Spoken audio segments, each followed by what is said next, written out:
স্বৈরাচার সরকারের নির্যাতনের মুখে সাইদির বিরুদ্ধে মিথ্যা সাক্ষ্য দেন সুখরঞ্জন। দেশ টিভির কাছে স্বীকার, ভারতে বন্দী ছিলেন 6 বছর।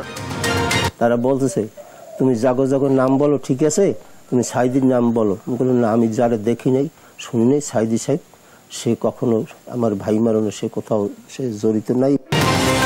লন্ডনে চিকিৎসাধীন বেগম খালেদা জিয়ার শারীরিক অবস্থা স্থিতিশীল জানালেন ডক্টর জাহিদ। আজ চিকিৎসকদের পরামর্শে হবে বিশেষ কিছু পরীক্ষা। ফেনীর 28 কিলোমিটার রেলপথের বেশিরভাগ ক্রসিং অনিরাপদ, গেটম্যান না থাকায় ঘটছে দুর্ঘটনা। 1 বছরে 22 জনের প্রাণহানি। ক্রসিংটা দোনোপাশ দিয়ে রাস্তা বন্ধ করে দেওয়া হচ্ছে, সবাই উল্টা পথ দিয়ে আসা যাওয়া করে, এই কারণে অ্যাক্সিডেন্টটা ম্যাক্সিমাম সময় হয়। এই রেল ক্রসিং এর জন্য ওভারপাস করা উচিত। অপরিচ্ছন্ন পরিবেশ আর পোকামাকড়ের উপদ্রব ধামরাই স্বাস্থ্য কমপ্লেক্সে চরম বিপাকে রোগীরা, বেশিরভাগ শয্যা ব্যবহার অনুপযোগী। নওগাঁ শহর জুড়ে যেন ময়লার ভাগাড়, উৎকট গন্ধে অতিষ্ঠ নগরবাসী। 6 বছর আলোর মুখ দেখেনি স্যানিটারি ল্যান্ডফিল প্রকল্প। বসবাস করার কঠিন, সেখানে ময়লা কোথায় ফেলবে, যত্র ময়লা ফেলে। প্ল্যানটা যে আদৌ কাজ করবে কিনা সেটা নিয়ে আমরা সংশয়ে আছি। এবং বছরের প্রথম এল ক্লাসিকোকে চিরপ্রতিদ্বন্দ্বী রিয়ালকে 5-2 গোলে হারিয়েছে বার্সা, জিতল স্প্যানিশ সুপার কাপের 15তম শিরোপা। দর্শক দেখছিলেন সংবাদ শিরোনামগুলো। সংবাদ সকালে সঙ্গে আছি মারজানা শুক্তি। জানাবো বিস্তারিত। আয়নাঘরে আটকে নির্যাতনের মুখে সেদিন মাওলানা দেলোয়ার হোসেন সাইদির বিপক্ষে মিথ্যা সাক্ষী দিতে বাধ্য করেছিল স্বৈরাচার সরকার। এমন চাঞ্চল্যকর তথ্য দিলেন তৎকালীন রাষ্ট্রপক্ষের সাক্ষী সুখরঞ্জন বালি। মিথ্যা সাক্ষ্য না দিতে চাইলে বিএসএফ এর হাতে তুলে দেওয়া হয়। পরে প্রায় 6 বছর ভারতের কারাগারে বন্দি জীবন কাটাতে হয় সুখরঞ্জন বালিকে। দেশ টিভিকে দেওয়া সাক্ষাৎকারে সুখরঞ্জন বালি জানান, মাওলানা দেলোয়ার হোসেন সাইদি ছিলেন নিরপরাধ। জালিস মাহমুদের সহায়তায় সাবিনা মজুমদারের রিপোর্ট। সুখরঞ্জন বালি স্বৈরাচার আমলে মানবতা বিরোধী বিচার নামক প্রহসনের একজন বানোয়াট সাক্ষী। 2012 সালের 5 নভেম্বর সকালে মানবতা বিরোধী অপরাধে অভিযুক্ত মাওলানা দেলোয়ার হোসেন সাইদির পক্ষে সাক্ষ্য দিতে আন্তর্জাতিক অপরাধ ট্রাইব্যুনালে গিয়েছিলেন তিনি। সে সময় ট্রাইব্যুনাল গেটের সামনে তার গাড়ি আটকে টেনে হিচড়ে অন্য একটি গাড়িতে তুলে নিয়ে যাওয়া হয় তাকে। বাদিয়ে কেস করছে মাহবুব আলম আর মানিক, এই আমার ওই রাজলক্ষ্মী স্কুলে বসে আমাকে রকম মার দিয়েছে।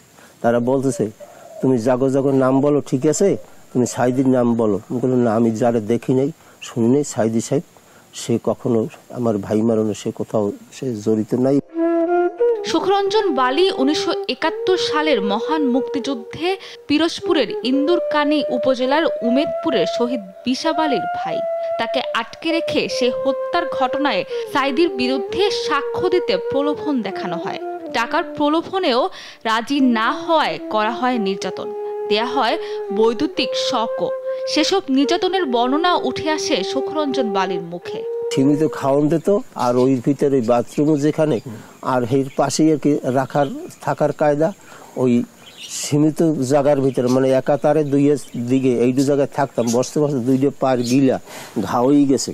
আর ওইখান দিয়ে ধরেন সবসময় যেন ঠান্ডা, মানে ঠান্ডাই পাইছি, গরম পাইনি। আমি খুব এর ভিতরে খুব অসুস্থ অবতারেই আমি ছিলাম। আর এর ভিতরে আমাকে ওই রকম নিয়ে কারণ সর দিত এই সাদা পোশাকধারীরা।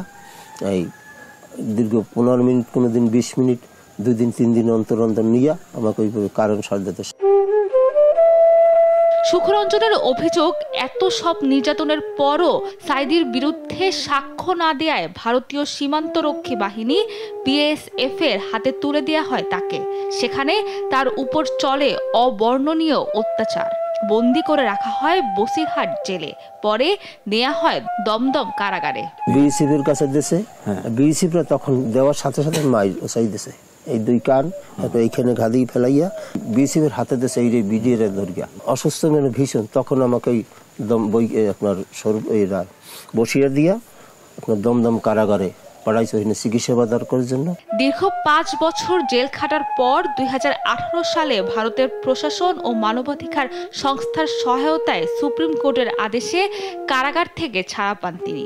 দেশে এসেও নির্যাতনের ভয়ে যেতে পারেননি পারি, পালিয়ে বেড়ান এখানে ওখানে। আমি ছেলে মেয়ে কোথায় কি ছিল, কি করছে তাও আমি জানতে পাইনি। আমি খুব দুঃখজনক নিয়েই এখন পর্যন্ত আমি আছি খুব দুঃখের উপরে। এই আমি নিজে, আমার স্ত্রী মারা গেছে, আমার চিকিৎসা বগর, এই আমরা তার চিকিৎসা করাইতে পারি নাই, পয়সা নাই, পাতি নেই, নিজেরই আহার নিজেরই আমার জোরে না, এই অবস্থায় আমি আছি। রাষ্ট্রীয় পৃষ্ঠপোষকতায় অপহরণ, গুম, নির্যাতন ও ভারতে কারাবন্দী থাকা সহ তার সাথে ঘটে যাওয়া সব অন্যায় বিচারের ও ঘটনায় জড়িতদের দৃষ্টান্তমূলক শাস্তির দাবি সুখরঞ্জন বালির মুখে। সাবরিনা মজুমদার, দেশ টিভি, ঢাকা। IMF এর চাপে নয়, টাকার মান বাড়াতে ট্যাক্স ও জিডিপি বাড়াতে হচ্ছে বলে মন্তব্য করেছেন প্রধান উপদেষ্টার প্রেস সচিব শফিকুল আলম। রোববার সন্ধ্যায় রাজধানীর ফরেন সার্ভিস একাডেমিতে সংবাদ সম্মেলনে তিনি একথা বলেন। জানান, ট্যাক্সের টাকা জনগণের জীবনমান উন্নয়নে ব্যয় করা হবে। বিস্তারিত এম.এ. আজিমের রিপোর্টে। সম্প্রতি শতাধিক পণ্যে নতুন করে কর আরোপ করে প্রজ্ঞাপন জারি করে অন্তর্বর্তী সরকার। নিত্যপণ্যের ঊর্ধ্বগতির সময়ে এমন সিদ্ধান্তে জীবনযাত্রার চাপ বাড়ছে সাধারণ মানুষের জীবনযাপনে। তাই বিষয়টি নিয়ে দেখা দেয় আলোচনা সমালোচনার মধ্যেই ফরেন সার্ভিস একাডেমিতে সাংবাদিকদের মুখোমুখি হন প্রধান উপদেষ্টার প্রেস সচিব শফিকুল আলম। আরেকটা হচ্ছে যে বিভিন্ন পণ্য ও সেবায় ভ্যাট বাড়ালেও সাধারণ মানুষের উপর খুব বেশি প্রভাব পড়বে না বলে এ সময় দাবি করেন তিনি। বলেন, বাংলাদেশের উন্নয়নের জন্য ট্যাক্সকে একটি জায়গায় নিতে হবে, সেজন্য কিছুটা ভ্যাট আরোপ করা হয়েছে। ওয়ার্ল্ডের ওয়ান অফ দ্য ট্যাক্স জিডিপিও রেশিও হিসাবে বা রেভিনিউ জিডিপি রেশিও হিসাবে ওয়ান অফ দ্য, বলবো যে বাংলাদেশেরটাও হচ্ছে one of the lowest in the world. এমন একটা জায়গায় চলে যাচ্ছে যেটা আনসাস্টেইনেবল। বাংলাদেশের গ্রোথের জন্য, বাংলাদেশের মানুষের ওয়েলবিংয়ের জন্য বাংলাদেশের ট্যাক্স জিডিপি রেশিওটা একটা জায়গায় আমাদেরকে নিতেই হবে। IMF এর শর্ত প্রসঙ্গে শফিকুল আলম বলেন, IMF এর চাপে নয়, টাকার মান বাড়াতেই এমন সিদ্ধান্ত নিয়েছে সরকার। আমরা IMF এর কথাটাই বা কেন নিব? তারাও তো বুঝছেন যে কি কাজটা করতে হবে। ম্যাক্রো ইকোনমিক স্ট্যাবিলিটি বাড়ানোর জন্য আমাদের ট্যাক্স জিডিপি রেশিওটা বাড়াতে হবে। আমরা মনে করি না যে এটা খুব ম্যাসিভ ইম্প্যাক্ট হবে। হাসিনা সরকারের সমালোচনা করে বলেন, জনগণের টাকায় বিলাসিতা নয়, বর্তমান সরকার ট্যাক্সের টাকায় জনগণের উন্নয়ন করবে। জনগণের টাকাগুলোকে তারা অপচয় করেছেন এবং লুটপাট করেছেন। সত্যিকার অর্থে এটা আমরা চাচ্ছি যে ট্যাক্স, বাংলাদেশের ট্যাক্স জিডিপি এমন একটা হেলদি জায়গায় যাক যাতে বাংলাদেশের ইকোনমি গ্রোথ হয়। গত 5 মাসে রাজস্ব আদায় হয়েছে 1,26,000 কোটি টাকা, যা লক্ষ্যমাত্রার থেকে কম বলেও জানান তিনি। এম.এ. আজিম, দেশ টিভি, ঢাকা। সীমান্তে বেড়া নির্মাণের বিষয়ে দুদেশের মধ্যে বোঝাপড়া রয়েছে বলে জানিয়েছেন বাংলাদেশ নিযুক্ত ভারতীয় হাই কমিশনার প্রণয় বর্মা। রোববার দুপুরে পররাষ্ট্র মন্ত্রণালয়ে পররাষ্ট্র সচিবের সঙ্গে সাক্ষাৎ শেষে সাংবাদিকদের তিনি বলেন, সীমান্তে অপরাধ দমনে দুদেশের সীমান্তবর্তী বাহিনী BSF ও BGB সহযোগিতার মাধ্যমে কাজ করবে। এদিকে অনুমতি ছাড়া বেড়া নির্মাণ করায় উদ্বেগ জানিয়েছে বাংলাদেশ। দুদেশের মধ্যে বন্ধুত্বপূর্ণ সম্পর্কের চেতনা নষ্ট করবে এটি। মোহাম্মদ আলাউদ্দিনের রিপোর্ট। সম্প্রতি বাংলাদেশ ভারত সীমান্তে চলমান উত্তপ্ত পরিস্থিতি নিরসনে বিজিবি এবং BSF এর মধ্যে 4 দফা পতাকা বৈঠক হয়। এরপরই সীমান্তে কাঁটাতারের বেড়া নির্মাণ স্থগিত করে ভারত। এর প্রতিবাদে দেশটির হাই কমিশনার প্রণয় ভার্মাকে তলব করে পররাষ্ট্র মন্ত্রণালয়। রোববার দুপুরে তলবের জবাব দিতে তিনি মন্ত্রণালয়ে হাজির হন। পররাষ্ট্র সচিব জসিমউদ্দিনের সাথে বৈঠক চলে আধা ঘণ্টা ধরে। এ সময় পররাষ্ট্র সচিব ভারত সরকারের প্রতি আহ্বান জানান, তারা যেন ভারতের সংশ্লিষ্ট সকল কর্তৃপক্ষকে এমন কোনো উস্কানিমূলক পদক্ষেপ থেকে বিরত থাকার পরামর্শ দেন যা সীমান্তে উত্তেজনা বৃদ্ধি করতে পারে। আজ পররাষ্ট্র মন্ত্রণালয়ে ভারতের হাই কমিশনার জনাব প্রণয় ভার্মার কাছে বাংলাদেশ ভারত সীমান্তে BSF এর সাম্প্রতিক কার্যকলাপ নিয়ে বাংলাদেশ সরকারের গভীর উদ্বেগ প্রকাশ করেছেন।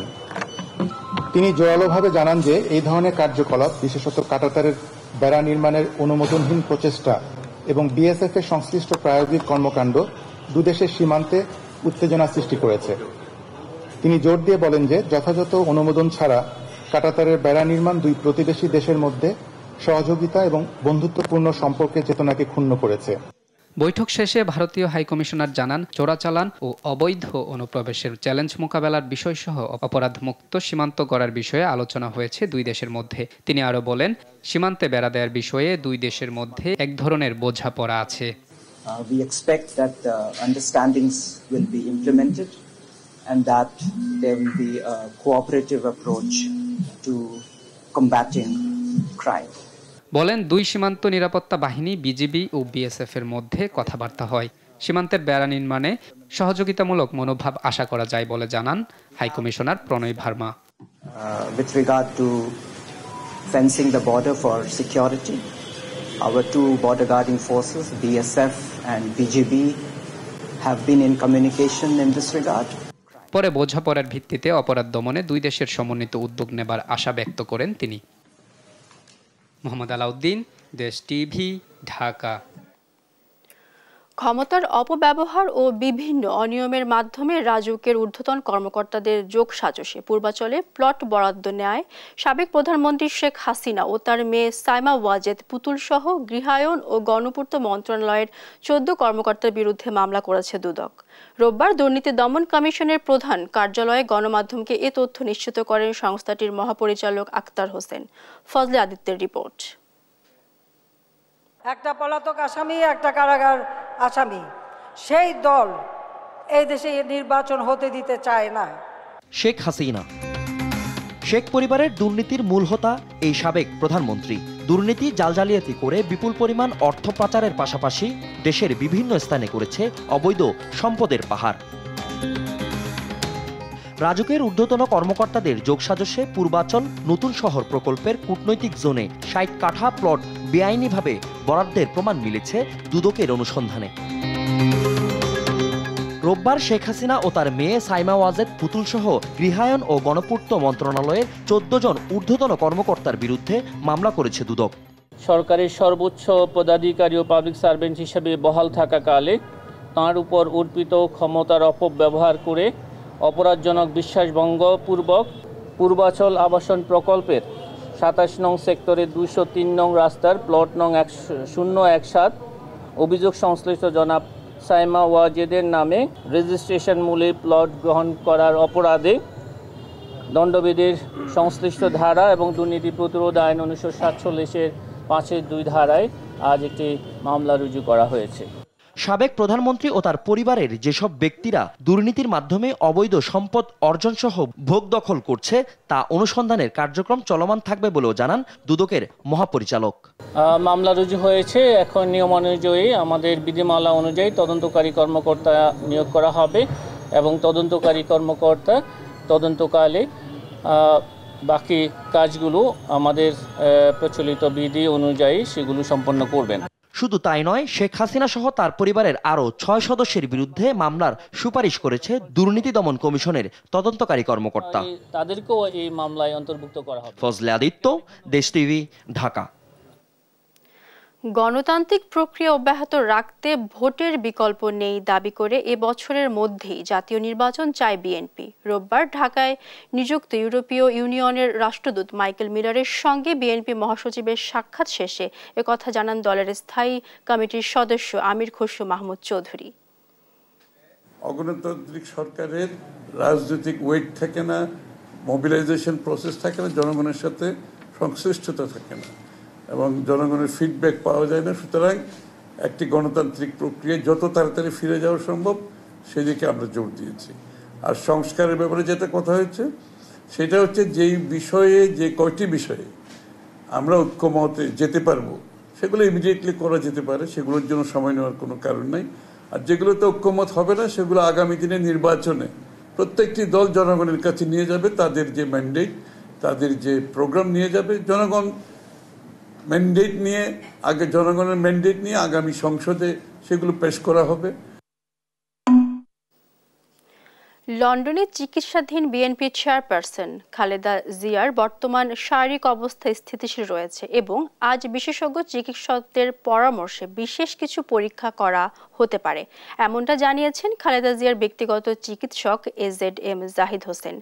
ফিজিওথেরাপি নেয়ার পর সোমবার নিয়মিত স্বাস্থ্যের রুটিন পরীক্ষার পাশাপাশি বিশেষ কিছু পরীক্ষা করার সম্ভাবনা রয়েছে।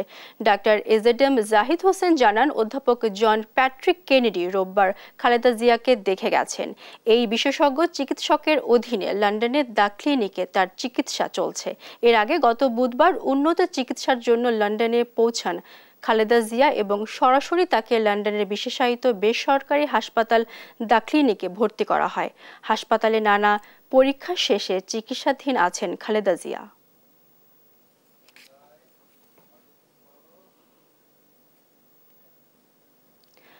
আর্থিক প্রতিষ্ঠান নগদকে নষ্ট নাকি পুনর্গঠন করা হবে তার জন্য আন্তর্জাতিক মানের তদন্ত হবে। প্রয়োজনে নতুন বিনিয়োগকারী খোঁজা হবে বলেও জানিয়েছেন বাংলাদেশ ব্যাংকের গভর্নর আহসান মনসুর। রোববার metropolitan chamber of commerce and industries আয়োজিত এক সেমিনারে প্রধান অতিথির বক্তব্যে কথা বলেন তিনি। বলেন, আগামীতে ডিজিটাল লেনদেনে বিকাশের প্রতিযোগী হিসাবে নগদকে বিবেচনা করা হবে। দেশে টেলিকমিউনিকেশন খাতে প্রচুর বিনিয়োগ সম্ভাবনা থাকলেও কর্পোরেট ট্যাক্স বেশি হওয়ায় বিনিয়োগ হচ্ছে না। প্রয়োজনে ট্যাক্স ব্যবস্থার সংস্কার দরকার বলে মন্তব্য করেন গভর্নর।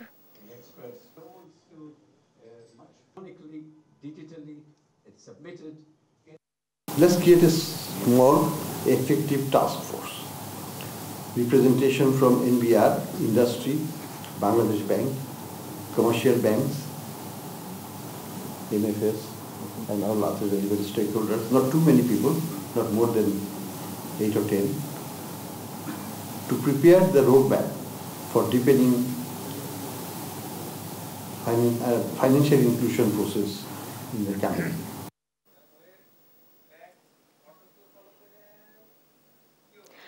জাতীয় সংসদ নির্বাচনের আগে স্থানীয় সরকার নির্বাচন চায় না নাসিরউদ্দিন কমিশন। পাশাপাশি সংসদ নির্বাচনের সঙ্গে স্থানীয় সরকার নির্বাচনও করার পক্ষে নয় কমিশন। রোববার দুপুরে রাজধানীর আগারগাঁওয়ে নির্বাচন ভবনে কমিশন সভা শেষে এ তথ্য জানান নির্বাচন কমিশনার অবসরপ্রাপ্ত ব্রিগেডিয়ার আবুল ফজল মোহাম্মদ সানাউল্লাহ। শিউলি রায়ের রিপোর্ট। ১৪তম নির্বাচন কমিশনের দ্বিতীয় সভায় আগামী জাতীয় সংসদ ও স্থানীয় সরকার নির্বাচন নিয়ে আলোচনা হয়। সভাপতিত্ব করেন প্রধান নির্বাচন কমিশনার এএমএম নাসিরউদ্দিন। প্রায় ৩ ঘণ্টা সভা শেষে নির্বাচন কমিশনার আবু ফজল মোহাম্মদ সানাউল্লাহ সাংবাদিকদের সঙ্গে মতবিনিময় করেন। এই সময় নির্বাচন commissioner brigadier general Abu Fazal Mohammad Sanaullah বলেন, জাতীয় নির্বাচনকে ব্যাহত করতে পারে এমন কোনো সিদ্ধান্তে যাওয়া উচিত নয়। জাতীয় নির্বাচনকে ব্যাহত করতে পারে এই ধরনের অপরাপর যাবতীয় ফোকাস থেকে আমাদেরকে দূরে থাকতে হবে। নির্বাচন কমিশনের একমাত্র এবং মূল লক্ষ্যই জাতীয় নির্বাচন মন্তব্য করে তিনি বলেন, জাতীয় নির্বাচনের প্রস্তুতি নিলে অন্য সব নির্বাচনের প্রস্তুতি নেওয়া যায়। আমাদের সামগ্রিক ফোকাস হচ্ছে জাতীয় নির্বাচন। কমিশন জাতীয় নির্বাচনের দিকে করছে এবং জাতীয় নির্বাচনের প্রস্তুতি থাকলে অপরাপর সকল প্রস্তুতি সম্পন্ন হয়ে যায়, এটা আপনারা জানেন। তাতে যদি সরকার মনে করে কিছু নির্বাচন আগে করাবে, আমাদেরকে সেভাবে করতে হবে। তবে আমাদের অবস্থান হচ্ছে মূলত আমরা ওই জায়গাটাতে বলেছি যে সব নির্বাচন একসাথে করাটা সম্ভব নয়, আর সকল স্থানীয় সরকার নির্বাচন একসাথে করা সম্ভব নয়। সাংবাদিকদের প্রশ্নের জবাবে এনআইডি প্রসঙ্গে কমিশনার বলেন, এনআইডি স্বরাষ্ট্র মন্ত্রণালয় নিতে ২০২৩ সালে করা সংশোধিত আইনটি বাতিলে সরকারকে চিঠি দিবে ইসি। এই ডাটাবেজের উপর ভিত্তি করে শুধুমাত্র প্রিন্ট করার জন্য এনআইডিটা আরেকখানে যাওয়াটার আমরা যৌক্তিক মনে করি না। এনআইডি স্থানান্তরের সিদ্ধান্ত সংবিধানের সঙ্গে সাংঘর্ষিক বলেও মন্তব্য করেন নির্বাচন কমিশনার। শিউলি রায়, দেশ টিভি, ঢাকা। উত্তরের হিমেল হাওয়া ও কনকনে ঠান্ডায় কুড়িগ্রামের জনজীবনে নেমে এসেছে স্থবিরতা। আরও জানাতে সরাসরি যুক্ত হচ্ছেন সহকর্মী জুয়েল রানা। জুয়েল, নিম্ন আয়ের মানুষের জীবনে শীত প্রভাব কেমন দেখছেন আমাদের জানাবেন।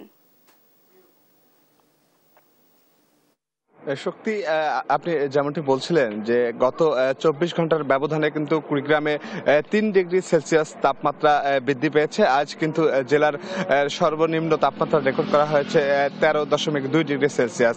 এই ঠান্ডার তাপমাত্রা বৃদ্ধি পেলেও কিন্তু ঠান্ডার যে প্রকোপ সেটি কিন্তু কমেনি। বিশেষ করে সন্ধ্যা থেকে সকাল পর্যন্ত ঠান্ডার যে প্রকোপ সেটি কিন্তু অনেকটা বেশি থাকে, যার কারণে কিন্তু এখানকার যারা খেটে খাওয়া মানুষ রয়েছে তারা কিন্তু কষ্টে রয়েছে। এবং এই যেহেতু কুড়িগ্রামে কলকারখানা নেই বলতে চলে, এখানকার মানুষ বেশিরভাগ মানুষই কিন্তু আসলে কৃষি কাজের সঙ্গে জড়িত। তারা কিন্তু এই ঠান্ডায় কিন্তু তারা এই সকালে মাঠে কাজ করে, সে সময় কিন্তু তারা শীত কষ্টে ভুগছে। এছাড়াও আবহাওয়া অফিস বলছে যে আগামী 1 থেকে 2 দিন কিন্তু তাপমাত্রা বৃদ্ধি পাবে, আবারও কিন্তু তাপমাত্রা এ জেলায় আরো নিম্নগামী হওয়ার সম্ভাবনা রয়েছে। এছাড়াও এই শীত নিবারণের জন্য কিন্তু জেলা প্রশাসন জেলার যে 9 উপজেলা রয়েছে 9 উপজেলায় যে শীত বস্ত্র সেটি কিন্তু বিতরণ অব্যাহত রেখেছেন। এছাড়াও এই মুহূর্তে একজন রয়েছেন, আমি যদি একটু জানতে চাই যে আসলে কেমন শীত বা ঠান্ডা দেখছেন, যে শীত বস্ত্র কি পেয়েছেন কিনা একটু বলবেন। শীত তো কয়েকদিন থেকে সেই রকম শীত, তা কালকের থেকে আজকে পর্যন্ত একটু বেলা দেখা যায় আর কি। তা ঠান্ডার জন্য কাইও কাজ কামাই আর করবে আর পায় না, শীতের কারণে কাজ কামাই কিছু করবে আর পায় না, বসে আছে। সত্যি আপনাকে জানিয়ে রাখি, যেহেতু কুড়িগ্রামের 16টি নদ নদী বেষ্টিত এই জেলা, শহর অঞ্চলের চেয়ে কিন্তু নদ নদী তীরবর্তী এলাকায় কিন্তু ঠান্ডার যে প্রকোপ সেটি কিন্তু অনেকটা বেশি, যার কারণে কিন্তু এই ঠান্ডায় নদী তীরবর্তী এলাকার মানুষ কিন্তু দুর্ভোগ হয়ে পড়েছে। এছাড়াও এই ঠান্ডার কারণে কিন্তু কুড়িগ্রাম যে জেনারেল হাসপাতাল রয়েছে সেই হাসপাতালে কিন্তু ঠান্ডাজনিত যে রোগে আক্রান্ত রোগীর সঙ্গে সেটি কিন্তু বৃদ্ধি পাচ্ছে। রোগীর মধ্যে শিশু এবং বয়স্করাই কিন্তু বেশি। শক্তি, এই ছিল কুড়িগ্রাম থেকে শীতের সর্বশেষ পরিস্থিতি। জুয়েল, আপনাকে ধন্যবাদ। দর্শক, কুড়িগ্রাম থেকে শীতের সর্বশেষ পরিস্থিতি জানাচ্ছিলেন সহকর্মী জুয়েল রানা। ফেনীর 28 কিলোমিটারের রেলপথের মধ্যে বিভিন্ন অবৈধ রেল ক্রসিং নিয়ে অবাধে চলছে যানবাহন ও সাধারণ মানুষ। এসব অনুমোদনহীন ও রক্ষীবিহীন লেভেল ক্রসিংয়ে প্রতিনিয়ত ঘটছে দুর্ঘটনা, ঝরছে প্রাণ। রেলওয়ে পুলিশের তথ্য মতে ফেনীতে বৈধ অবৈধ 35টি লেভেল ক্রসিংয়ে গত 1 বছরে প্রাণহানি ঘটেছে 22 জনের। সহকর্মী তোফায়েল আহমেদ নিলয়ের তথ্য ছবিতে বিস্তারিত আব্দুল্লাহ আল মারুফের রিপোর্ট। ফেনী শহরের গোরান কোয়ার্টার এলাকার চিত্র এটি। ট্রেন চলাচলের সময় দুই পাশে ব্যারিয়ার দিয়ে যান চলাচল বন্ধ করা হলেও উল্টো পথে ঝুঁকি নিয়ে পারাপার করছে মোটরসাইকেল, ব্যাটারি চালিত অটোরিকশা, প্রাইভেট কার সহ পথচারীরা। আর প্রতিনিয়ত ঘটছে দুর্ঘটনা ও প্রাণহানি। গেল বছরের 5 এপ্রিল ফেনীর ফাজিলপুর মোহরীগঞ্জে ট্রেন ও ট্রাকের সংঘর্ষে 6 জনের মৃত্যু হয়। রেলওয়ে পুলিশের তথ্য মতে এসব লেভেল ক্রসিংয়ে গত 1 বছরে 22 জনের প্রাণহানি ঘটেছে। এসব ঘটনায় রেলওয়ে কর্তৃপক্ষের গাফিলতি আর অব্যবস্থাপনাকেই দোষারোপ করছেন স্থানীয়রা। ক্রসিংটা দোনোপাশ দিয়ে রাস্তা বন্ধ করে দেওয়া হচ্ছে, সবাই উল্টা পথ দিয়ে আসা যাওয়া করে, এই কারণে অ্যাক্সিডেন্টটা ম্যাক্সিমাম সময় হয়। এই রেল ক্রসিংয়ের জন্য ওভারপাস করা উচিত, পাশাপাশি এখানে যে বিভিন্ন ছোট ছোট এগুলো আছে এগুলোকে বন্ধ করে দেওয়া উচিত। সরকার থেকে ভালোভাবে পদক্ষেপ নেওয়া দরকার এবং একটা ওভারপাস নির্মাণ করা দরকার। অন্যদিকে এ বিষয়ে স্থানীয়দের ব্যারিয়ার ব্লক না মানা, ডিঙ্গিয়ে পারাপার এবং বাধা দেওয়া হলে তেরে আসার অভিযোগ করেন গেটম্যান। আমরা যদি বাধা দিই আমাদের গায়ে উপরে চড়া চলে আসে, আমাদের সাথে রাব ইউজ করে, বিভিন্ন নেতা কর্মীর ধমক দিয়ে অনেক আমরা শিকার হইতেছি। আমরা বলি আসলে কোনো কাজ হচ্ছে না, আসলে হচ্ছে দুই সাইডটা বন্ধ করি, রং সাইডটা বন্ধ করা দরকার। এদিকে জনবল সংকটের কথা উল্লেখ করে অবৈধ লেভেল ক্রসিং খুঁটি দিয়ে বন্ধ করা হলেও রাতে স্থানীয় প্রভাবশালীরা তা তুলে নেয় বলে দাবি করেন ফেনী রেলওয়ের প্রকৌশলী।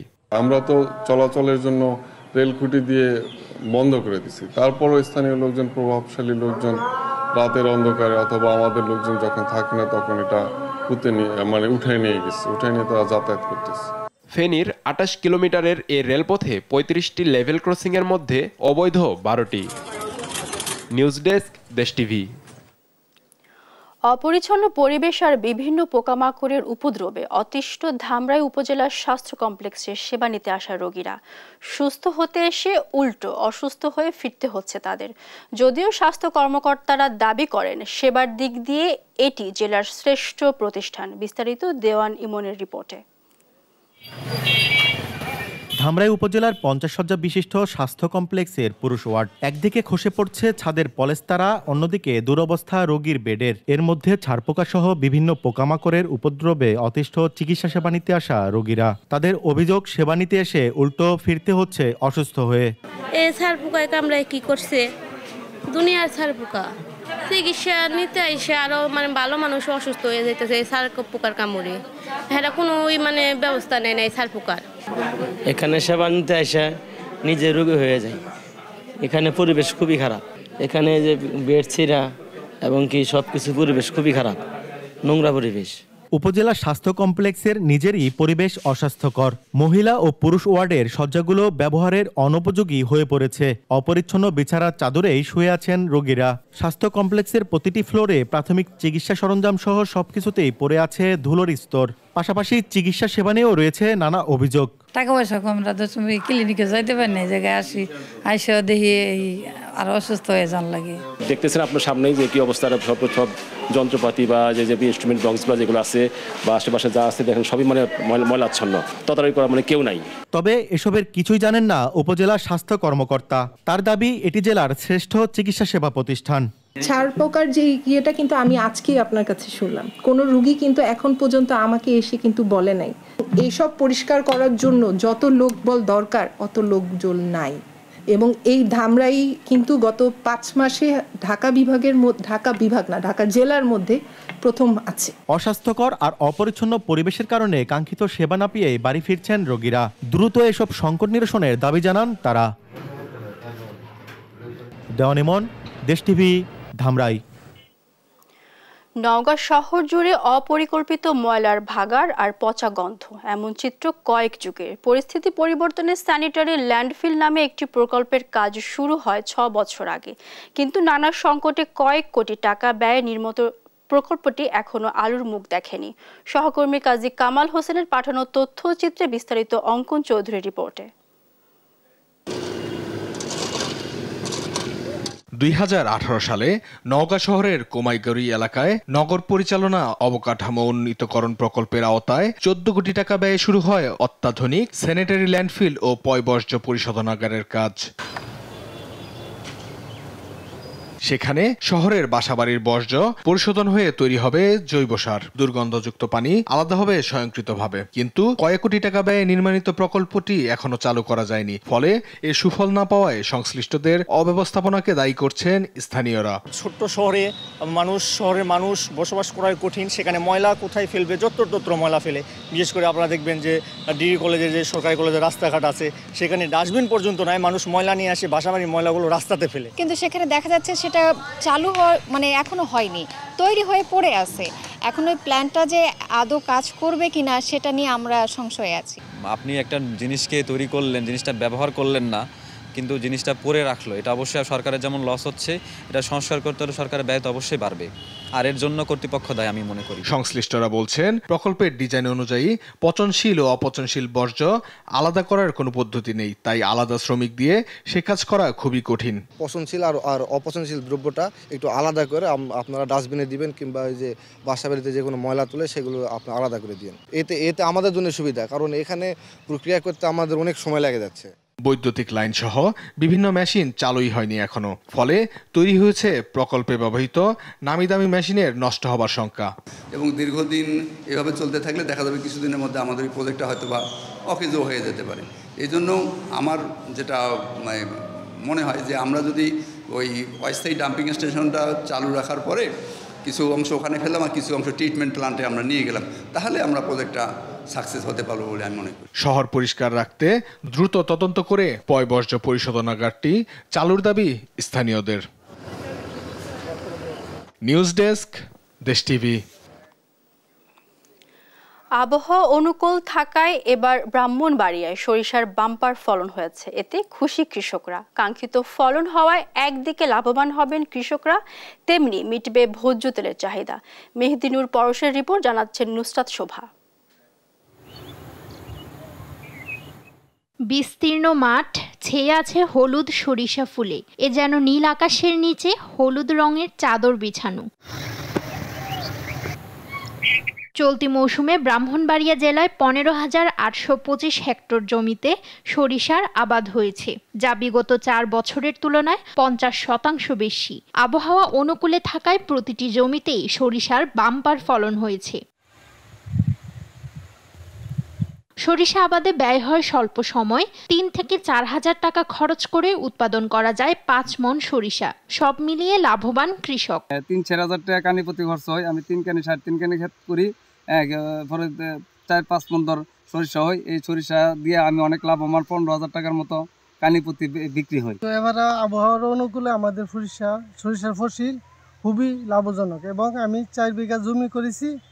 প্রতি কানিতে আশাবাদী আমি 5 মণ করে সরিষা পাবো। এবছর 2 কানি জমি করছি, বাড়ি সদ্যও করছি, দেশিও করছি।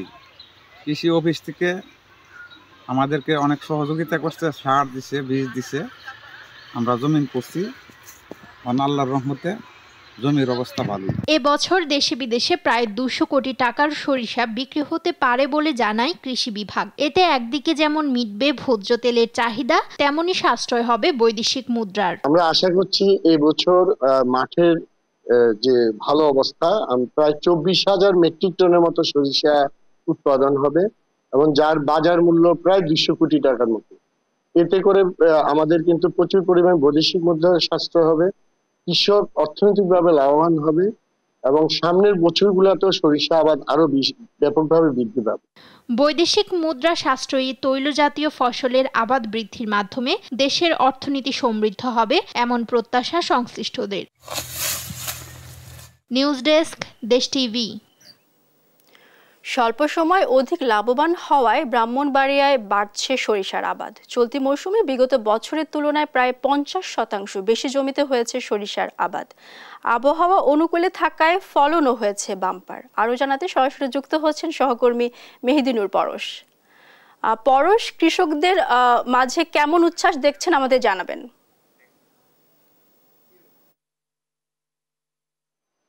হ্যাঁ, সত্যি আপনাকে জানিয়ে রাখি, ব্রাহ্মণবাড়িয়ায় চলতি মৌসুমে যে পরিমাণ সরিষার আবাদ হয়েছে তা কিন্তু বিগত 4 বছরের তুলনায় 50%-এর বেশি কিন্তু আবাদ হয়েছে।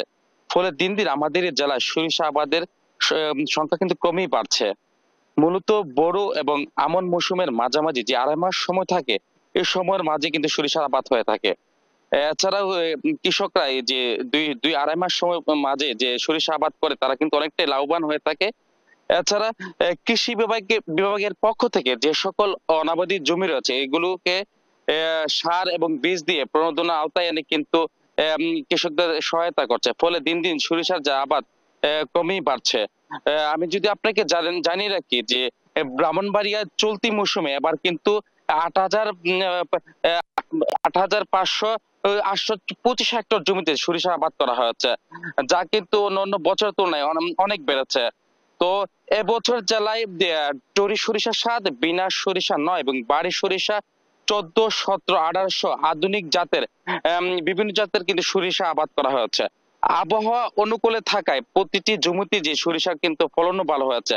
তো আমি মাঠ পর্যায়ে যেসব কৃষক রয়েছেন তাদের সাথে আমার কথা হয়েছে, তারা আমাকে বলেছেন যে স্বল্প সময়ে যে বাড়তি ফসল হিসেবে সরিষা আবাদ করে কিন্তু তারা অনেকটাই লাভবান হচ্ছেন এবং তারা যে প্রতি কানিতে যেসব সরিষা তারা আবাদ করছেন প্রতি কানিতে 3 থেকে 4 হাজার টাকা খরচ করে তারা কিন্তু প্রায় 10 থেকে 15 হাজার টাকার মতো লাভবান হবে বলে আমাকে জানিয়েছেন।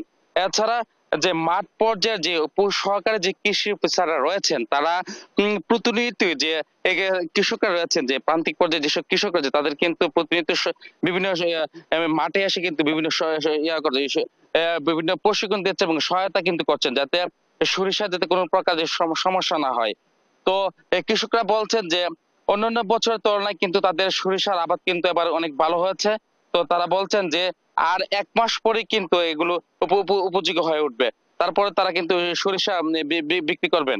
তো কৃষি বিভাগ বলছেন যে সরিষা আবাদ বৃদ্ধির লক্ষ্যে প্রণোদনার আওতায় এবছর জেলায় প্রায় 15,000-এর মতো বিঘা জমিতে সার ও বীজ কিন্তু দেওয়া হয়েছে। ফলনও ভালো হয়েছে তারা বলছেন। আর কৃষি বিভাগ বলছেন যে সরিষার যে আবাদ হচ্ছে সরিষার আবাদটি কিন্তু দিন দিন কিন্তু তারা কিন্তু আরো বাড়বে বলতে জানিয়েছেন। এছাড়া জেলা যে কৃষি সম্প্রসারণের যে উপপরিচালক রয়েছেন তিনি আমাকে বলছেন যে এবছর প্রায় 200 কোটির মতো বিশ্ব সরিষার উৎপাদন হবে এবং একদিকে কিন্তু যে ভোজ্য তেলের চাহিদা কিন্তু মিটবে এবং বৈদেশিক মুদ্রা নাকি সাশ্রয় হবে বলছেন তিনি আমাকে জানিয়েছেন। তো এ ছিল আমার কাছে সর্বশেষ সুপ্তি। পরশ, আপনাকে ধন্যবাদ। দর্শক, ব্রাহ্মণবাড়িয়া থেকে সরিষার ফলন নিয়ে জানাচ্ছিলেন সহকর্মী মেহেদিনুর পরশ।